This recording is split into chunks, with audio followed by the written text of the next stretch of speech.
Hello, I'm Mark Blunden and this is the Standards Tech and Science Daily podcast. Coming up, Hurricane Beryl latest, but first, artificial intelligence and how widely are the benefits of AI likely to be felt, or are big tech firms hoarding the advantages for themselves? This episode of Tech and Science Daily examines the challenges of making AI equitable, the appetite for legislation against monopolies, and the march of digital giants into our public services. We asked Eleanor Shearer, Senior Research Fellow specialising in AI and corporate governance at the Commonwealth think tank. This is not a market that's set up to distribute the benefits of AI fairly. At every point in the supply chain, there's just a tiny handful of companies dominating, whether that's NVIDIA that's designing the chips, whether it's Microsoft, Amazon, Google that run the data centers that the chips get used in, or companies like OpenAI, which actually has a partnership with Microsoft that train the models. So you're absolutely seeing really high levels of market power. And how these firms are consolidating their positions. I think the big thing to watch out for is what's called vertical integration. So this is basically companies starting to do multiple things in that supply chain. So you're already seeing NVIDIA, for example, making some investments in compute, which suggests it might want to kind of move in the future into not just doing chips, but doing the data centers as well. Companies like Amazon producing their own chips. So you end up in a position where a single supplier is providing almost everything to do with AI, and you as a consumer or a user have only really one or two options. Then you get locked into that one ecosystem, which is really bad for competition and it's really bad for innovation.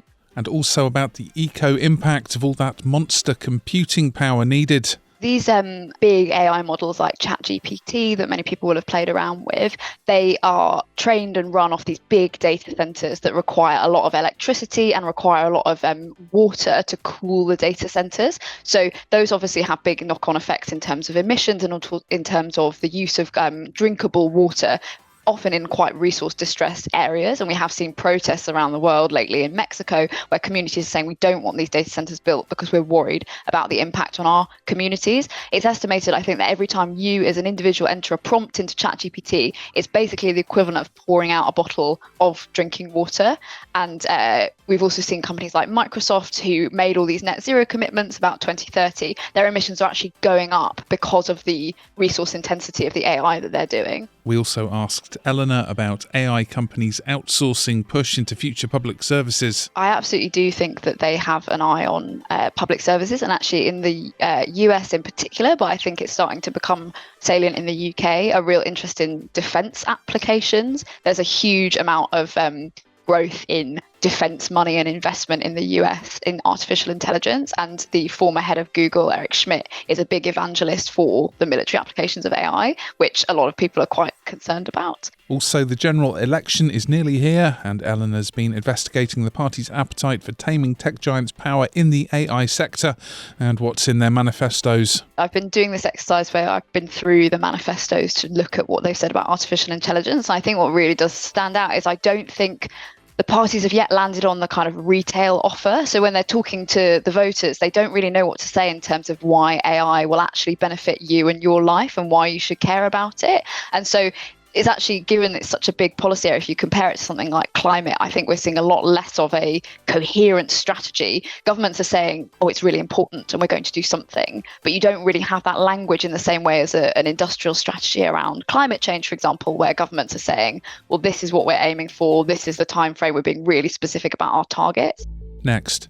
At least one person is reported to have died as Hurricane Beryl hit land in the Caribbean with 160 miles per hour winds. Thousands of residents are without power or have been forced to take cover in temporary shelters in St Vincent and the Grenadines, Grenada and St Lucia. Footage on social media shows roofs being blown from homes as residents try to salvage their belongings in the destruction. The hurricane was upgraded to a Category 5 and is moving westwards towards Jamaica, bringing with it up to 30 centimetres of rain.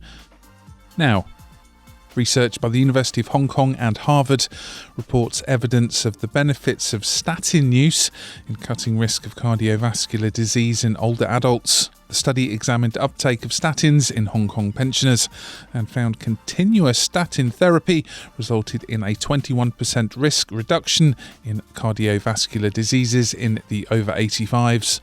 Next, space scientists at MIT have used simulations to suggest the shores of Titan, that's Saturn's largest moon, are shaped by waves. Their findings used images from NASA's Cassini spacecraft, which first confirmed the existence of methane on Titan. It's helping add to understanding of how coastal erosion helped form Titan's climate and seas. Saturn's largest moon is also the only other solar system entity known to have active lakes and rivers.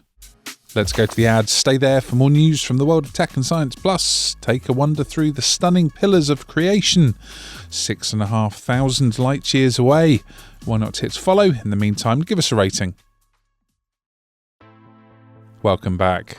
NASA has released animation for viewers to wonder at the so-called pillars of creation in a nebula 6,500 light years from Earth.